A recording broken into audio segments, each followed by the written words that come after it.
Hey everyone, this is Tim from YourSixStudios. Today in this video, I'm going to show you how to use Google on your PlayStation 5 Pro. So to do this, let's press the PlayStation button and then go on down to the game base right here. Then go to the messages and find someone to send a message to. Now I have this account called search-browser. I just send messages to. Open this up and you can see you can send links in here. So if we type in Google, just google.com, you're going to notice this doesn't pop up and we can't go to google.com on our PlayStation 5 Pro. So what we want to do to get around this is simply type in bing.com. So you can see google.com right here. I click on it, nothing works. But here's bing.com. If I go to this, I can actually access Google. So just type in Bing, very quick and easy to get to, .com.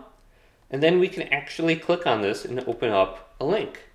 So let's go to it, select it, and it's going to open up the web browser. Then right here we can simply just type in Google. So let's type it in, google.com.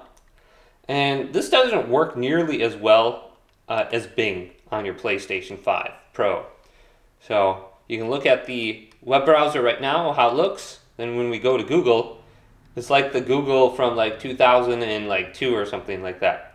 But this still does work, so we can type in PS5 and just see what pops up. So here it is. We can go to images, and you can see how it looks so much different than Bing. But you have Google on here if you really want to go to it. Just you have to go through Bing. Hopefully this video did indeed help you out. Leave it a big thumbs up and subscribe to my channel down below for more tech out videos coming up next on YourSixStudios.